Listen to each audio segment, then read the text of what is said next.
Hello, M&A scientists. Welcome to the M&A Science Podcast, where we learn from the best in M&A to uncover proven techniques for enterprise value creation. If you're interested in learning more about the products and services we develop to support world-class M&A teams, or want to get involved with our community of forward-thinking M&A practitioners, visit mascience.com. You can get started by subscribing to our free weekly newsletter for the latest insights and events. Again, that's mascience.com. I'm your host, Kison Patel, CEO and founder of M&A Science. This is a two-part conversation with George Kellerman, VP, Head of Investments and Acquisitions at Woven by Toyota, and Alex Baum, Corporate Development Lead at Woven by Toyota. George talks about how Woven started, while Alex will focus more on the cultural differences he encountered in Japan. Woven by Toyota is a wholly owned subsidiary of Toyota that is focused on building the safest, most intelligent, human-centered mobility for all.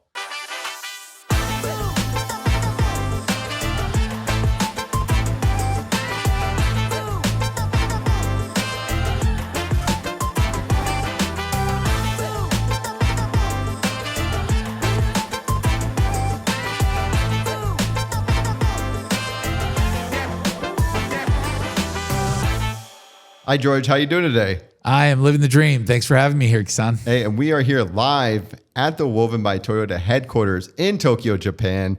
I'm here. I got my kid, Shiloh, here with me. Thanks for making this happen and taking time from doing deals to have this conversation with us today. Yeah, well, thank you for coming out to Tokyo to meet with me. Actually, we first met about 3 years ago, but this is our first chance to meet in person. And I do need to do a little shout out for you. When I was first here at Woven, I was a team of one.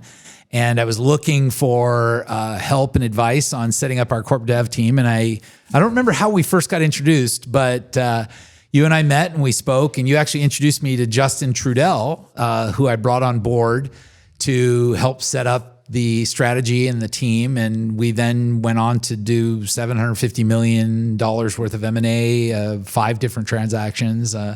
So really a lot of what we've done is thanks to your support and the guidance that you gave me early on in the process. I'm glad. You know, they say the most thoughtful gift in business is a thoughtful introduction.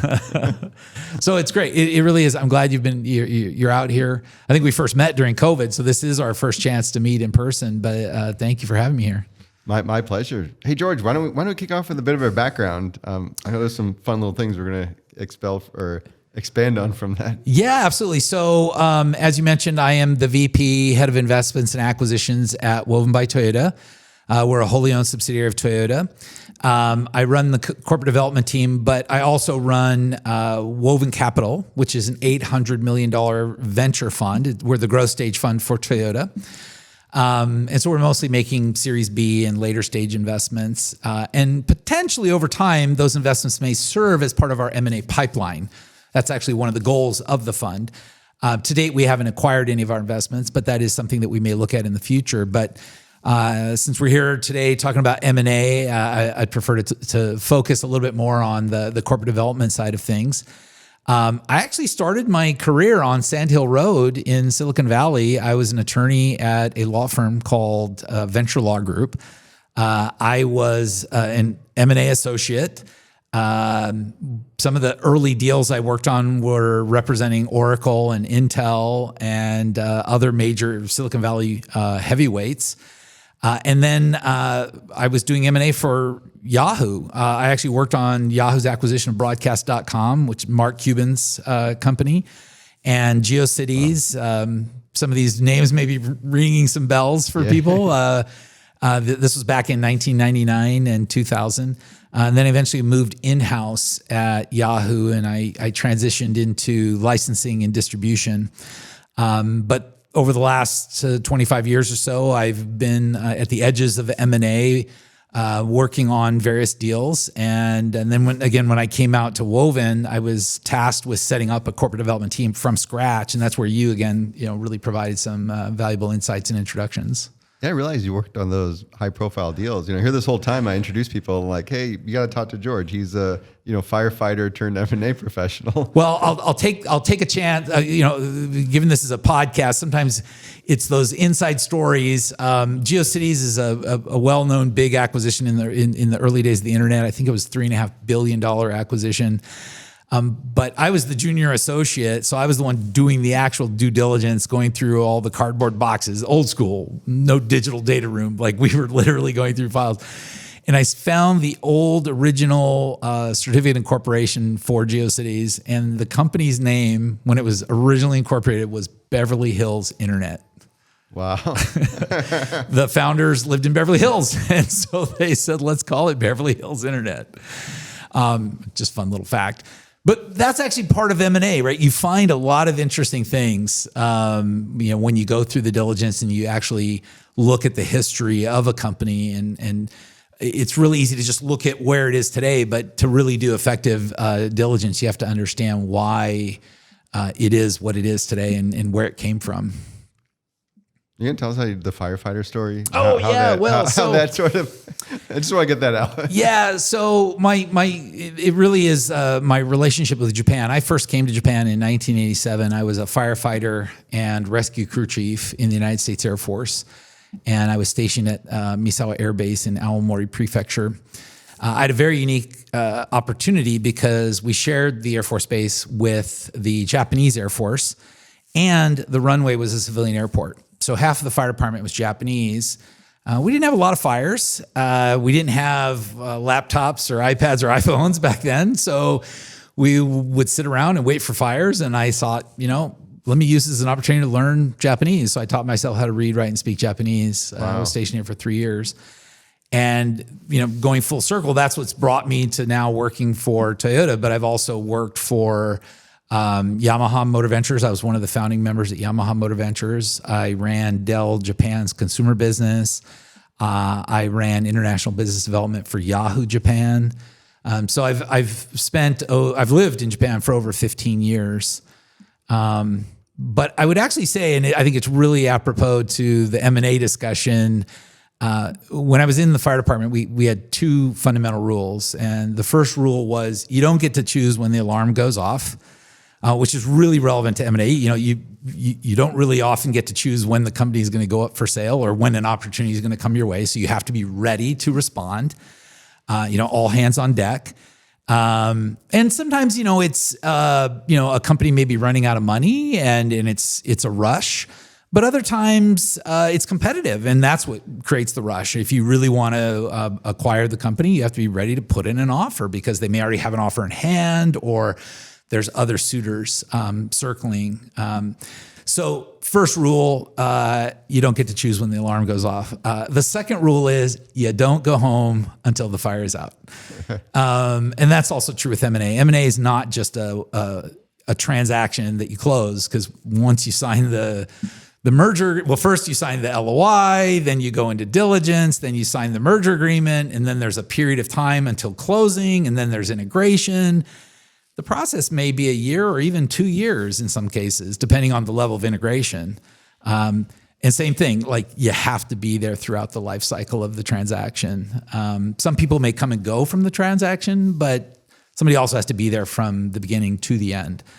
So those are really I think they're really appropriate to M&A as a practice. I like that. I have my notes about when you run out of water, you start throwing dirt. Yeah, well, that's the other one. So the one thing you learn in M&A, and this is also true, and this was maybe not really a rule, but it was kind of a philosophy. Your job is to put the fire out when you're a firefighter. If you run out of water, you start throwing dirt. And it was kind of a joke, but it's also a reality. It's like, well, you can put a fire out with dirt if you put enough dirt on it, you pile it on. It's not efficient. It's harder to deploy, but it works. And you often find in M&A, you can't anticipate what's going to happen down the road, particularly during the negotiations, during the diligence, during the integration. You have to be prepared to adapt, and you have to be prepared to shift gears quickly. You can't just throw your hands up and walk away. You bought this company, you've committed to buy it, and then you've bought it. And so you got to do whatever it takes to get it on the right track. And so that's also another lesson I brought from firefighting to M&A. I love the parallels from firefighting to M&A here. Well, it is firefighting. Like, anyone who's done M&A, even if you've done one deal, there's always fires. Oh, yeah. They may be spot fires, But sometimes a spot fire becomes a forest fire because you didn't appreciate how big of it is. Sometimes that looks like it's manageable. Then you call them the attorneys and they're like, whoa, wait a second. And particularly when you start doing cross-border deals and you start looking at taxes and regulatory regimes, and sometimes there's just challenges you could not have anticipated. How did Woven by Toyota get started? Well, Woven by Toyota actually originally was called Toyota Research Institute Advanced Development, and not to be confused with Toyota Research Institute. So if we go back in 2016, Toyota launched Toyota Research Institute in Silicon Valley as an advanced R&D center. And the founding CTO was James Kuffner. Now, they were doing autonomous vehicle technology, material science, automation, robotics, but it was all advanced R&D. But James realized that there wasn't an organization within Toyota that could take that advanced R&D and productize it and actually put it into Toyota vehicles. And he recognized that there was a gap, and that was the birth of Toyota Research Institute Advanced Development. The idea that we would take that technology, productize it, and put it into Toyota vehicles. But along the way, it was apparent that there were other opportunities that we could leverage that technology for. And that's what we eventually transitioned into and where we are today with Woven by Toyota, where we're really looking at the technologies that we can develop for Toyota to take it and transform it into a mobility company, not just be an automobile manufacturer, but a true mobility company. The Woven Planet project, like that's part of that. Yeah, so Toyota Research Institute Advanced Development originally became Woven Planet, and then Woven Planet rebranded earlier this year as Woven by Toyota. This is a fascinating project. Can you tell us a little bit about it? Because a lot of people don't know about it. I'm always like, go Google it, go look it up, but rather hear it straight from you. Yeah, I think even if you Google it, you're not going to really be able to kind of connect the dots, so to speak. But when Woven Planet was formed, the idea was that Woven Planet would be an operating company. We also recognized that we simply could not hire the talent that we needed at the pace that we needed in order to develop the technologies we wanted to deploy. And we knew that M&A was the only way to fill that gap. So in 2020, right in the middle of COVID, I went to the Toyota Motor Board of Directors and made a proposal to set up a corporate development team to get an allocation and a budget to basically go out and acquire talent and technology to accelerate Woven Planet's ability to operate in the market. Over the last couple of years, the overall strategy for Woven and for Toyota has shifted somewhat, and that's why we had a rebranding at the beginning of this year. But in 2021 and 2022, we did 5 different acquisitions. One was a pure technology acquisition, but we did 4 acquisitions with people. And 3 of them were publicly announced. We acquired the Lyft Level 5 autonomous driving unit from Lyft, with offices in Palo Alto and London. We acquired Carmera, which was a startup with offices in Seattle and Brooklyn, New York. And then we acquired Renovo, which was a startup with offices in Silicon Valley. What goes into pitching a strategy like that? It's like, wait, let's back up a little bit. I mean, 2020, you sort of, hey, we obviously have some big ambitious goals. Yep. We're looking to build a whole division with AI talent.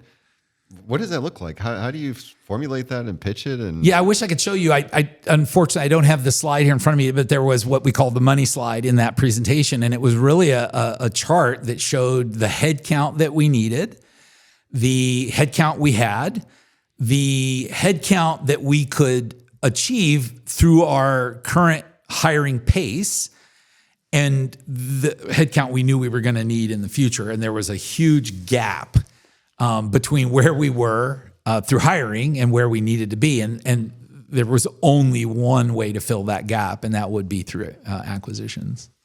Wow.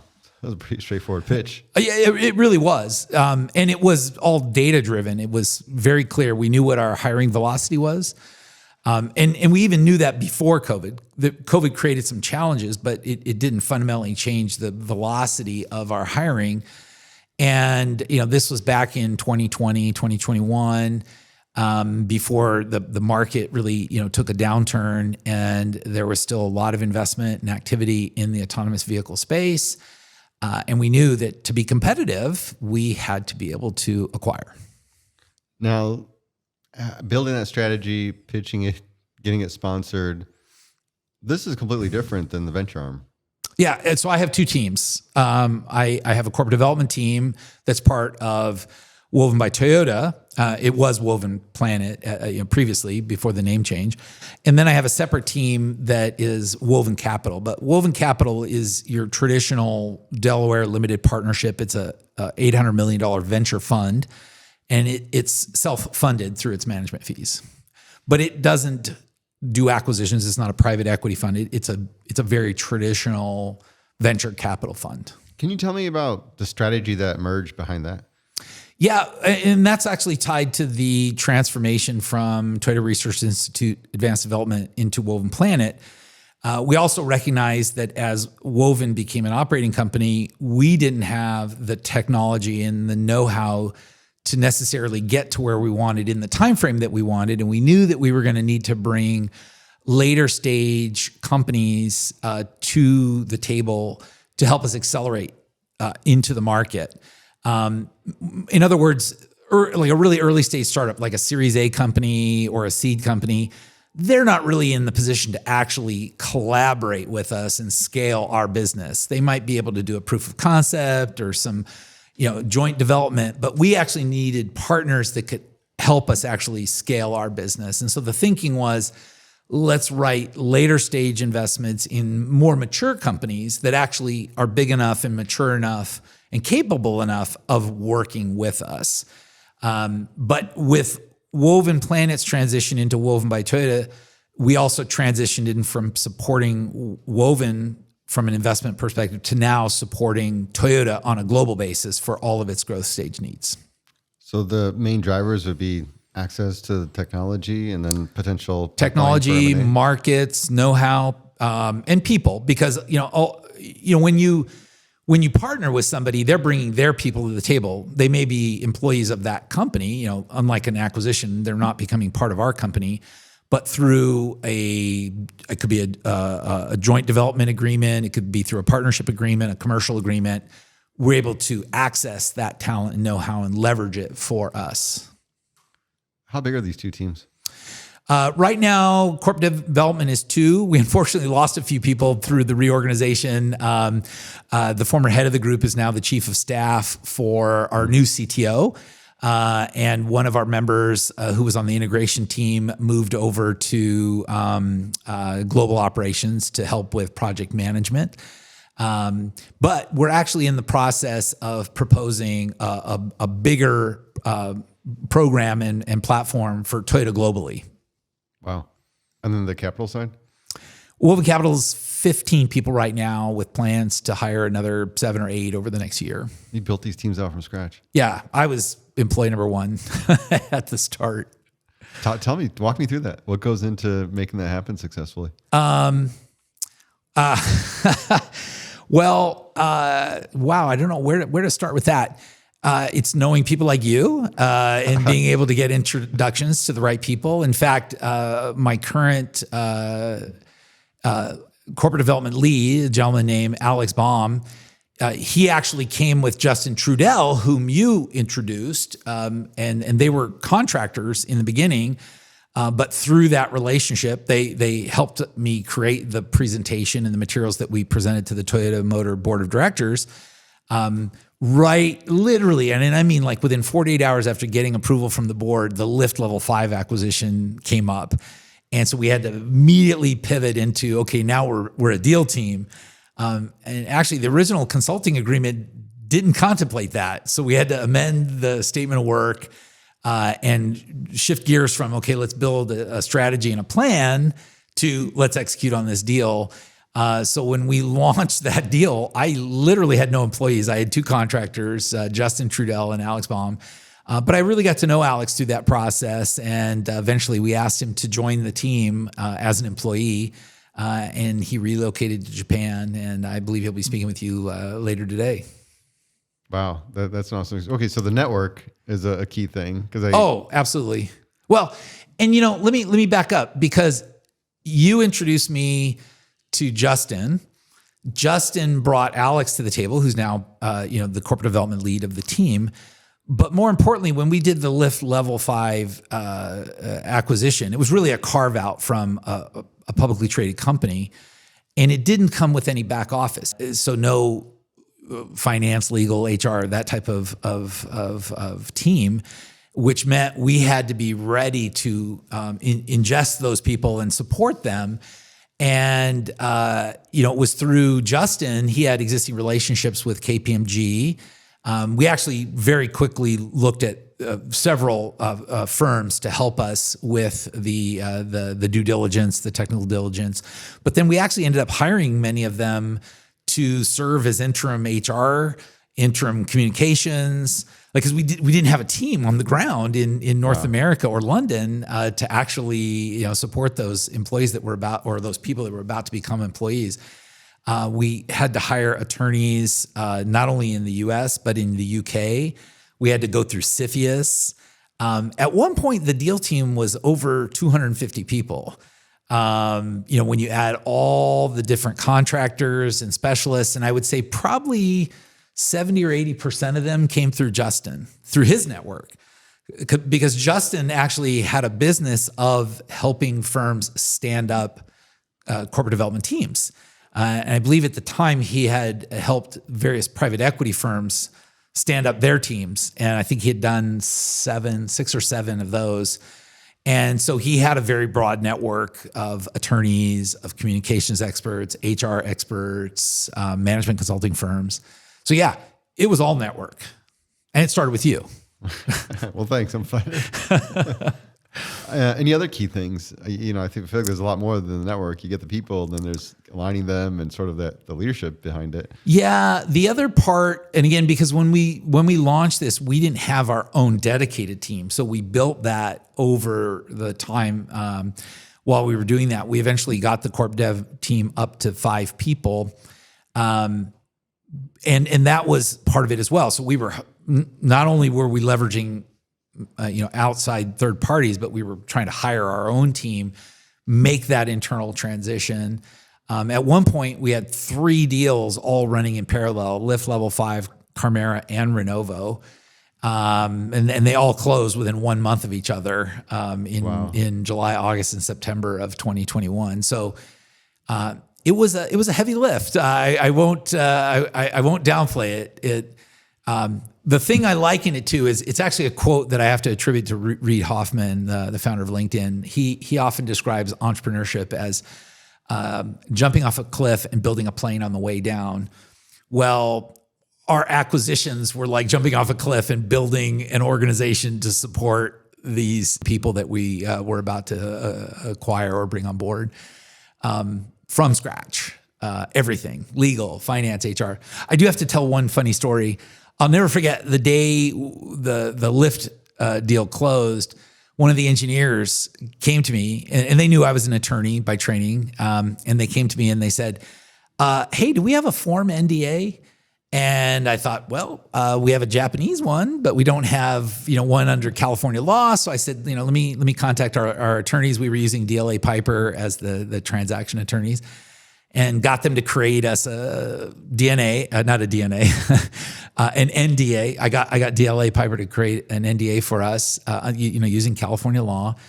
And I gave it to the engineer and I said, here, you can use this. And then he said, that's great. Who's authorized to sign it? And we're like, okay, well, we're going to have to do a board resolution to appoint officers. I mean, we really literally were doing everything from scratch. And so, it's hard for some people to maybe really wrap their heads around that. But that was literally what we were doing. And our HR, legal, and finance teams were all in Japan, and some of them had zero M&A experience, limited English experience. And so we had to figure it out. Like I said, in the firefighting terminology, like if you run out of water, throw dirt, like you got to get it done. Well, we have to support these employees. We have to make sure their integration is as smooth as possible and provide them the resources that they need to be able to do their jobs. What? Can you tell me there's got to be some interesting lessons learned. Like this is really unique for an organization to do this on an international level. What were the big lessons learned? The whole aspect of carve out, doing this, all for folks that are first time doing it. The biggest lesson I learned was really around the importance of having people with the experience. You can be a lifelong HR person, or you could be a lifelong finance person, or a lifelong legal person. But if you've never done M&A, you don't really truly understand and appreciate the intricacies and the challenges, particularly when you're doing cross-border deals. When we look at Woven Planet at the time, when it was originally created as TRIAD, it was a domestic Japanese corporation. We had a lot of foreigners on the team, but the back office was all here in Japan. They weren't hired because they had M&A experience.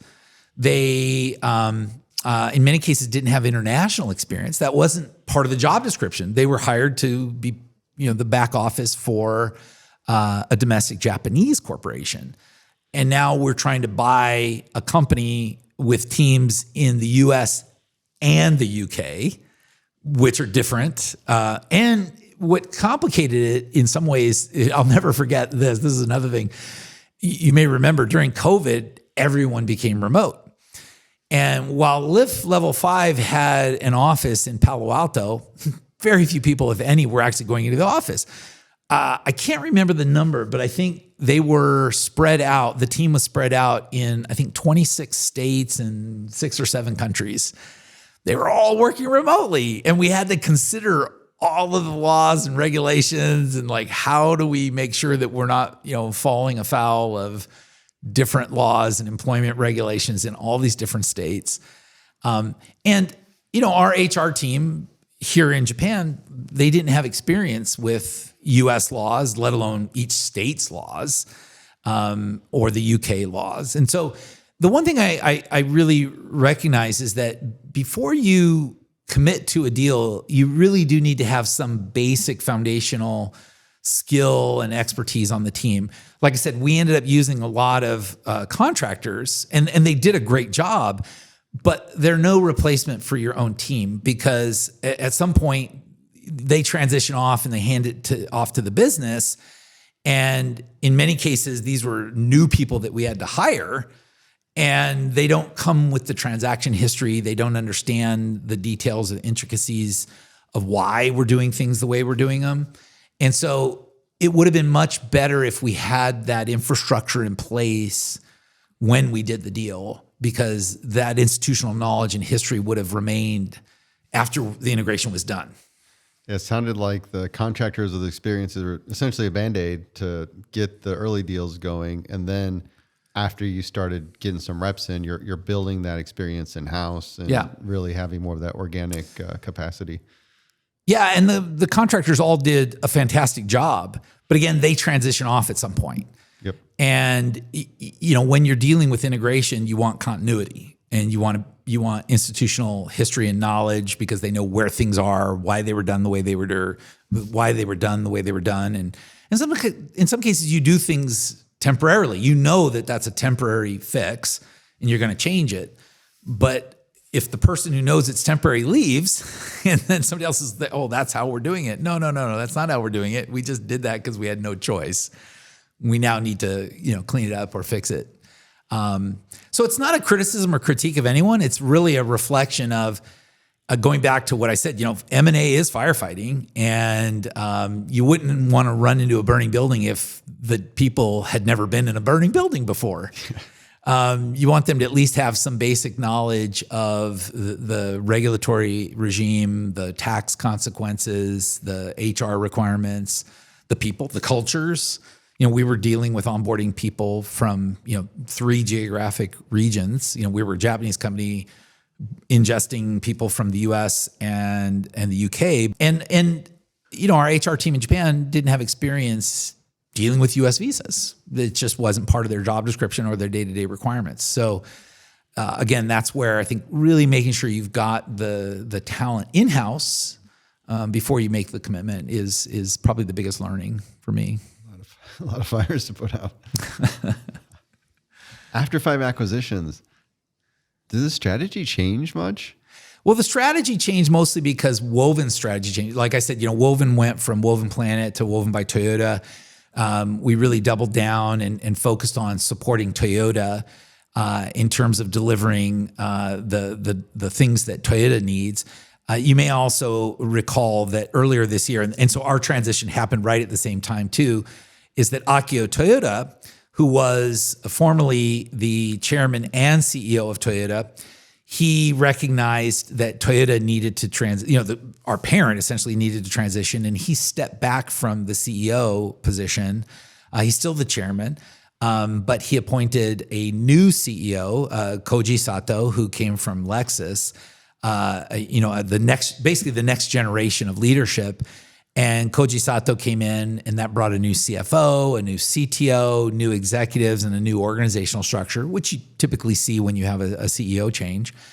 And that set in motion the transformation of Toyota, which then had kind of follow-on effects for Woven. So yes, it's really a reflection of Toyota's strategy has changed, and so our strategy has evolved to align with their strategy.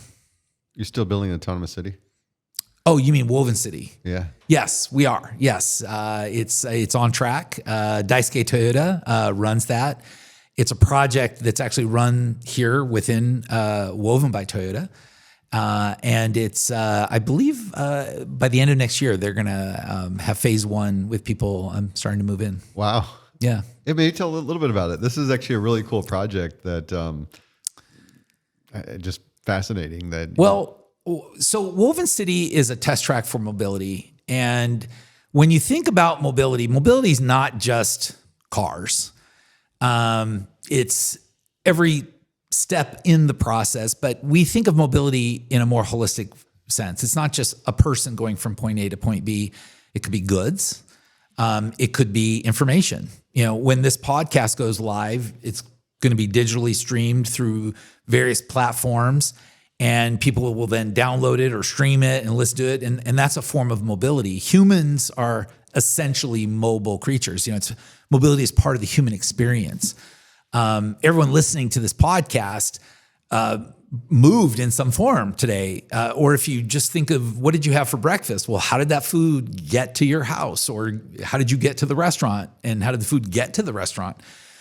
All the different steps in that process. And so it's very difficult to innovate sometimes within the existing infrastructure. So one of the things you want to be able to do is if we were to design this from the beginning and from the ground up, how might we do that? And how do we test some of these technologies? And so we actually think of Woven City as a test track for mobility, and it's a living laboratory.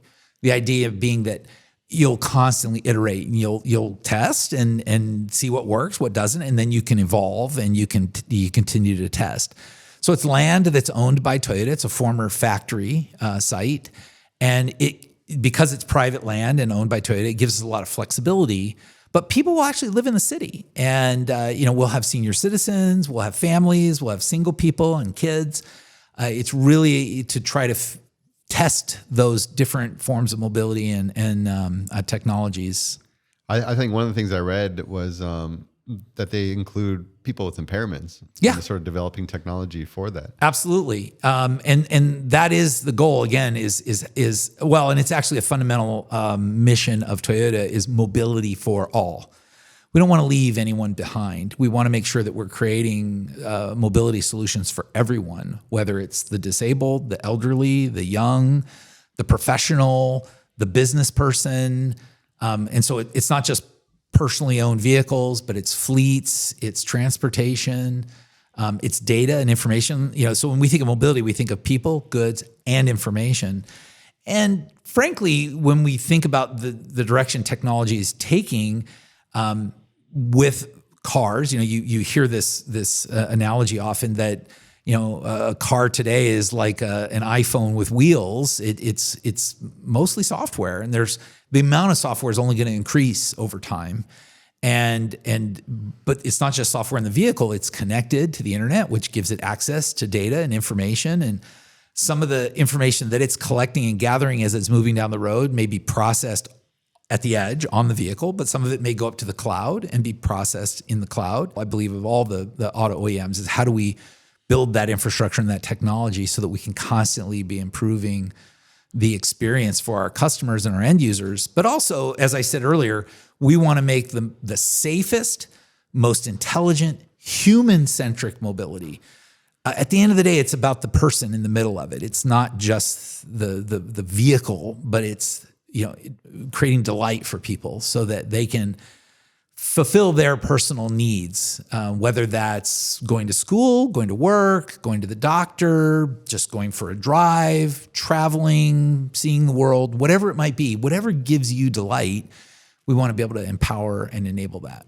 Exciting. I'm looking forward to doing the sequel to this interview at Woven City when phase one's ready. I got two things I want to touch on. One is the culture differences.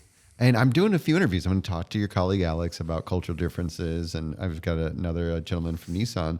But I'd love to hear it from the leadership part of it, specifically like dealing with the board and those things. And, there's things that you hear of, like things move slower and that sort of culture around like getting real consensus before things move forward.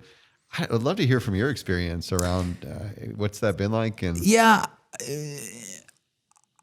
I have a point of view. I've lived here for over 15 years. I was here in the Air Force. I worked for Dell Japan, Yahoo Japan, Yamaha Motor Ventures, Woven by Toyota, lots of different experiences, different types of companies. When I first came to Japan, the way it was explained to me, and I've come to find that this is true, this is what I believe, is it's really around the decision-making process. In the West, and that's a broad term, but in the West, generally speaking, we like to extol the virtues of the strong CEO who just says, you know what, we're going to do X. And sometimes the team is caught off guard. The CEO's like, we're going to go do that and go figure it out.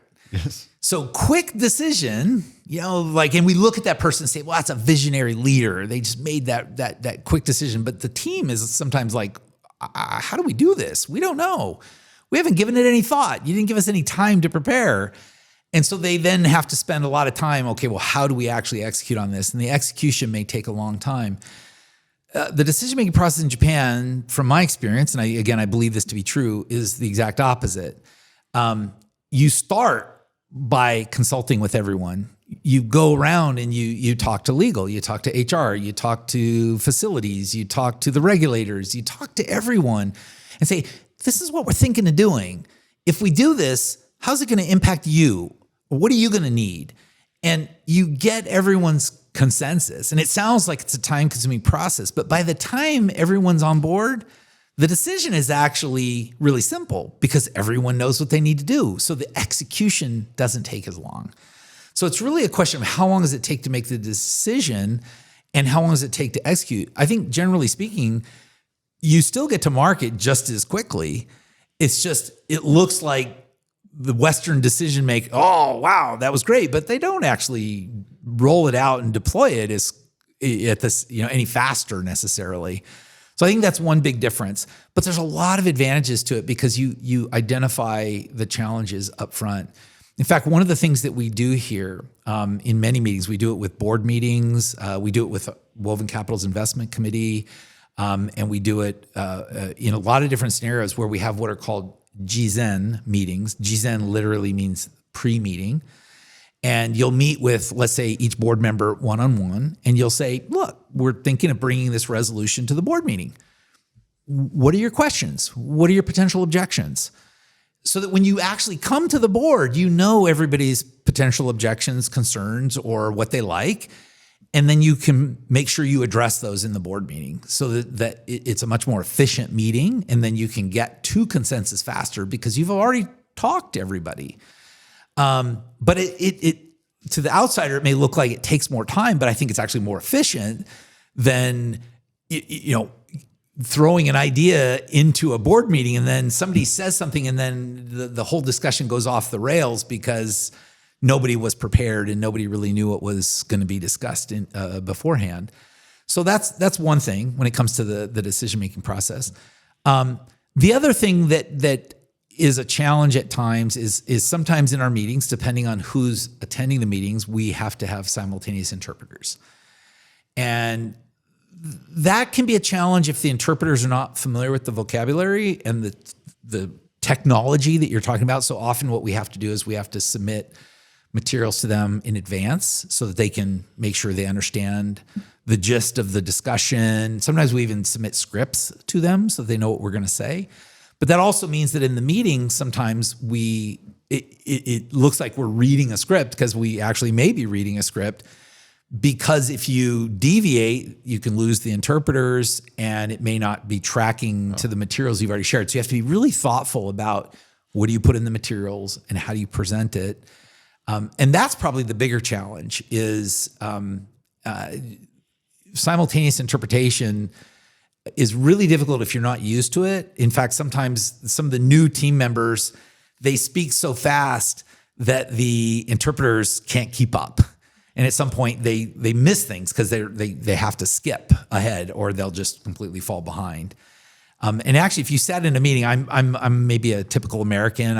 And we're speaking both our native languages and we're speaking English. But if I was in a board meeting, for example, I would be speaking like this, and I would be talking very slowly, very monotone. Yeah, like you would notice it. You'd be like, "Wow, George." But it's all about understanding. At the end of the day, if they understand the message, they're very thoughtful, very intelligent, and considered. So what it really comes down to is you have to be willing to change, be humble and change the way you present the material and the way you pitch. George, I'll be mindful. I know you got a hard stop. I know how they are about time here in Japan. But before I let you go, I got to ask you, what's the craziest thing you've seen in M&A? The craziest thing I've seen in M&A, I don't know I can say it because it actually was part of the broadcast.com acquisition. Actually, I can't say it. Let me try to think of something that I can say, actually. if you didn't get the name I know. I'm like, you're like, what? This is some. Well, I didn't know. Like, no names and dates. No. Yeah. I think the craziest thing I ever saw was when there was a discussion around compensation, and there was just a clear disconnect between the acquirer's HR team and the acquiree's HR team. And without going into details, it was around like how big the stock option grants should be. And they were valuing it at the face value of the option, but only 25% vests per year. And they were like, no, you need to give that value every year. So you literally had to quadruple the stock option grant to hit the number that the acquired company required in order to agree to the deal. And again, it was just a lack of experience, not understanding how to do M&A and how to think about stock option grants and the vesting schedule and things like that. So the expectations, and especially when you don't have experience in the deal. George, this has been awesome. Yeah, likewise. And I do want to, end by thanking you again for the introduction to Justin Trudell. And actually just, I know we've had on and off conversations over the last couple of years. So I really appreciate the support and the guidance. And I read your book too. You sent me a copy of your book a couple of years ago, and I read that, and I've recommended it to other people as well. So I wish you the best of luck. Hey, it's just beginning. It sounds like you're just getting started. So I'm looking forward to continued collaborations, George. And likewise. Again, I know you got a lot going on, so thanks so much for taking the time to have this conversation. Yeah, thank you. My pleasure. Hey, those of you still with us, till next time, here's to the deal. Joining me today is Alex Baum, Corporate Development Lead at Woven by Toyota. Alex, how are you doing today? I'm doing well. Thanks for asking. How are you? Hey, I'm doing great. I know I had a conversation earlier here live at the Woven by Toyota headquarters in Tokyo. So thanks for making some time to have this conversation. I talked to your colleague George earlier, had a fun conversation about the things that you're up to, but you got a bit of a different story. I get the narrative in terms of how things started and the view from the top, let's call it. But what I want to hear is from your perspective as more boots on the ground, being firsthand, seeing the chaos. But more interesting enough, you have a personal story where you're born and raised in the U.S., And you spent this past year here in Tokyo working on M&A deals. I'd love to hear more about that experience and just expand into what it's been like learning the culture and the differences and things for others that may go through it and what they can learn from your experience. Yeah, thanks for that. Been with the company for 3.5 years, give or take a month. And I've been here in Tokyo since April of 2022. So about a year and a half. The story there is when I first joined, there was no U.S. operations. We actually expanded primarily inorganically into the U.S. And so that was like the first remit. But while there was no operations in the U.S., it was also COVID. I started as a contractor, and by the time I decided to join full time, it was peak COVID, and you couldn't get, the border was closed, and so the border was closed for about a year and a half, and so I first signed I started as a contractor in August, and then let's say January, I signed my employment agreement, and they said, probably 3 months you'll be able to get over to Tokyo. It took a year and 3 months, so it was the next April, not the current April. That was, interesting. I gave up my apartment in New York City. I traveled a little bit. I spent a couple months at my parents' house, a couple months in different cities. But also from the perspective of knowing nothing about Japanese culture, I did get the opportunity to work, day in, day out, on, urgent, time sensitive, very, complicated things with many members of the team. So I eased into it a little bit. I had a year and a half of, learning a lot about Japanese culture from a work perspective and working with my Japanese colleagues every day, 24/7. And so that was helpful. And then, I've been really fortunate. I moved out here last April. It was, I found probably the fastest in my life. I've been able to make friends and find community. And I love it here. I think, it's super clean. The food's delicious. It's a really good quality of life. Everybody's kind. It's really safe. Like, you leave your book bag somewhere in New York, you go right back to get it. Here, you could go get it in the morning. It's still going to be there. I don't know. It's been a great experience. There's definitely challenges. Being someone who comes from a Western background, New York investment banker, and fitting in a culture that's a little bit different from a work perspective and how they make decisions. But here for the challenge. So. Okay, so early on, it started remote. You had some colleagues, and I'm curious, what were some of the things you started interpreting early on as cultural differences from that experience? Yeah, well, so for us, my first remit was to get a budget policy and process approved as a contractor to do M&A. And I believe George will tell you this as well. It took within 48 hours of getting that done, we had a live deal. For me, the first thing I noticed was the uncertainty avoidance, right? We were working with a team that had never done M&A before. We were doing a large, complex acquisition. And there was just, someone who is at Toyota, right? So if you are an employee at Woven by Toyota, you're probably here for the rest of your life. The attrition is incredibly low. You have a very safe job. The culture here is not to let people go. You do your time, right? You do a good job, and you continue to advance through the company. And this was seen as a huge risk to a lot of my colleagues.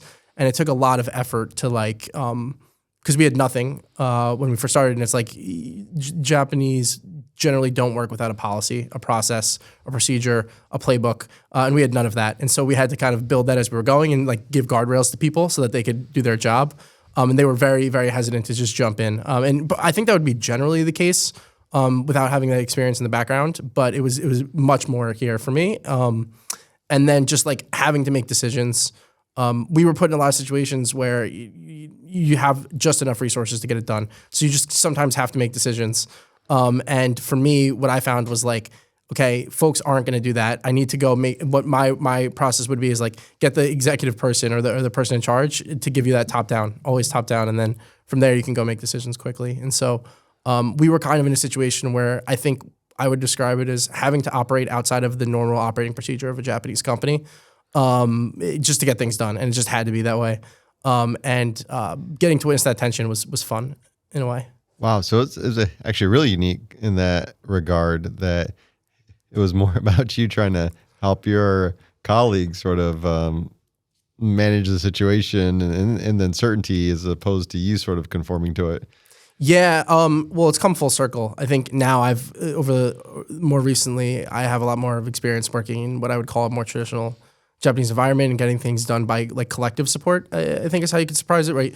Here, to get something done, you have to have kind of all of the decision makers and then all of the stakeholders get their input, make sure things are flush. Like when a decision is made, you expect to know from A to Z how it's going to go, and then it's like a domino, right? You have to, getting to the decision is the hard part. Once you get to the decision, like the whole entire structure is done. Generally, my experience has been in the US, it's like you make the decision first and then you figure out how to do it. And so I think when we first started, we made a decision and then we figured it out, which was more Western. And now I saw kind of some of the challenges with that and gained some appreciation for the way the Japanese do things. And then now I have the opposite, and I also feel the frustration. And so it's I think for me, you know, people are generally the same. It's their expectations that are different. That's kind of like what I've learned in the last 3 years. And so it's just managing and finding that middle ground is fun. All right, let's take it to coming to Tokyo. Yep. Like from the beginning, like what was it like moving in? I mean, I had to go through learning how the subway system works, and I think that was a fun little journey to get used to. Once you figure it out, it's a piece of cake. But I'd just love to know, just getting acclimated in the whole new environment, because it's not just the country next door. I have a good so we have a really good relocation service, and they were really helpful. And my first day that I came to the office, before I went to the office, I actually met them at my city ward to help file some paperwork. And when the relocation team member that was supporting me found out that I hadn't ridden the train before, he actually walked me all the way to the office. He took the train with me and took me to the office, and wouldn't take no for an answer. And that was like my first taste of like how helpful and kind Japanese people can be, which is not something I would have expected, right? I don't think that's something you would expect as an American. That I was like super grateful and blown away for. And then, you know, because I had already known a lot of my Japanese colleagues, but there was a lot of people coming at the same time. There was like an immediate camaraderie. We would all go out together. We'd do dinner. We'd do drinks. We'd do all sorts of fun things. And so really, like, it wasn't so bad. I'm also kind of an adventurous person, just by spirit. And so for me, like, look, a lot of challenges around. There's a lot of paperwork, and I don't even know what I'm reading, and I'm using Translate, and I get frustrated. And like, I've definitely had things not done the best way because I didn't feel like dealing with the paperwork or whatever it might be. At one point, I missed a Wi-Fi payment, and I just canceled it instead of trying to figure out how to get it again, and paid for the hardware, right? Just things like that. But really, I've been blown away by how kind and hospitable people are, and it's been a really great experience for me. Okay. Yeah. You got settled in. You got a place. You figured out how to navigate to get to and from work. Yep. Yeah. Socially, it seems like you started meeting folks. You got work colleagues and things like that. And yeah. So I mean, again, the relocation company kind of handled everything, getting me an apartment. I just had to go look for apartments, and the guy spoke English, and even the contract was signed by Woven, and so. I mean, I found it to not be that difficult. I think if we didn't have the relocation services, it would have been a nightmare. I also say I don't know how people did this before cell phones, because Google Translate is my savior. But yeah, I've been really fortunate. I kind of came in having worked really hard for a long period of time, and was you know the deal making cycle, right? It peaks and valleys, and so within around a month of me getting here, we were slow for a few months, and I used that opportunity to really explore, make some friends, and. I just, really, I would say out of like all the moves I've made in my life, this was one of the smoothest, which is really surprising to say, but I think I just was in the right mindset. How would you contrast it like New York? Because I feel like that's our epicenter in the U.S. and here you got it in Japan. Yeah. So the first thing, I go back to New York regularly. The reverse culture shock I had was just like, oh crap, I can't make eye contact with people. It's because you don't think about that, right? I'm just like walking around in Brooklyn or wherever it might be. You don't make eye contact with people, right? It's a bad idea. And so things like that don't exist here. You don't have to be aware of your surroundings. You can kind of, I don't feel like that. But then it's cleaner, safer. The trains run on time is like the normal things. Culturally, it's a lot harder to make, like, most of my friends are expats. Like, I have work colleagues that I have dinner with once in a while, have drinks with, and I consider them my friends. But people that I hang out with on a regular basis are mostly expats. They call it the Japanese wall, where it's a little bit more difficult to make, long-term Japanese friends. And I think that's probably true. Getting out there, finding like the cool events and things, but it's a huge city. You can entertain yourself forever. I've gotten to travel and explore Southeast Asia a little bit. And so, yeah, I think for me, I would say really positive. I love the city. I think it has the best food in the world. And it's clean, safe, and affordable, so it's really nice. But then, I was in New York City for, I guess, I grew up in New Jersey, about an hour out of the city, and then I lived in New York City for like 7 years. And the people that I was friends with there are like my lifelong friends. And so here, right, I've been here for a year and a half. I've traveled a little bit during that time. And I think I've met a couple people that could be that way too, but they're mostly expats, and making the like deep connections with Japanese people is much harder. Okay, very Yeah, interesting. especially I don't speak any Japanese really at all. So I'm studying, but it's quite tough difficult. language to yes, learn. yes. I got very discouraged after about 5 months. Let's go back to the work culture. What were the things that you learned when you actually are working in person in the office, in terms of the difference between the working culture? Well, the first thing was I had to wear my mask in the office for much, much, much longer than everybody else in the U.S. did. It's probably, I'm trying to think of like the major differences. We work on such an international team. So the thing that's really interesting about Woven is that, and I don't know that, I'm just going to kind of ballpark, I believe that 2/3 of employees are international. And that's roughly right? We're around 2,500 people. I would say around 1,500 are international, give or take. And so there's a very, large international, it's like a melting pot of a company, I guess. I don't really love that term, but for lack of a better one. And so for me, I would probably half the team that I work with on a regular basis is Japanese and half is from some other part of the world, wherever it may be, American or French or Spanish. And so it's been easy for me. And also we were designed, so Woven was designed to be kind of a mix of Silicon Valley and Japan. And there's definitely challenges. We've seen some hard times. We've seen some huge misunderstandings, misaligned expectations. But the work culture that I was warned to be afraid of, and that I know people that deal with, where it's like their working hours are 9 to 9 every day, and you don't experience it here. It really feels like working in a Silicon Valley company. Now, getting consensus and decision making is different and more challenging. Also, transparently, I'd spent small investment bank, startup, a little bit of time at a big company like this, and so. I find the most challenging thing for me is now, as I've stepped up into the corporate dev lead role, it's getting the consensus across a bunch of different people and a bunch of different orgs, and kind of having, in Japan, when a decision is made, you go kind of double click on that. It's like, it's a rubber stamp. All the stamps have been collected, right? And then the actual decision's a rubber stamp. And so, or at least that's the ideal. And like, that is very challenging. It's time consuming. You have to think in years, not weeks, right? And so, we're trying to establish a global corporate development platform to take some of the learnings and lessons that we have here across Toyota. And we've been working on that for, I've been in this role since April. So that's 8 months now. And, I've gotten a slide or two that I've seen, and like, I'm really excited about that, So it's like, and we're being told, in a few more months, as we work a few things out, we can start moving up the chain and talking to people. And, that's 8 months worth of work. And I think that was like, what the expectation was. It was like, if we're going to go for this, it's going to take, measure it in 6-month increments, not in whereas in the US, if you were like, hey, let's go create a global corporate development platform, and you hadn't seen progress in 3 months, you'd probably scrap it. Yeah. And so, I found other stuff to do, other ways to stay busy and contribute and add value. But that kind of like the process, being patient, and then, also communication. So while the work culture here is a blend, there are a lot of colleagues that don't have great English speaking ability, or I should say their English is incrementally better than my Japanese times 1,000. But you have to speak slowly and use light vocabulary. And for someone like me, it's you can't use fancy M&A terms. And so the ability to distill your information into like bite-sized executive level quick hits, taking these complex ideas, topics, tasks, and making it digestible for someone who's not a native English speaker on first go, right? And getting them to actually read it and retain it is probably the biggest challenge that I have.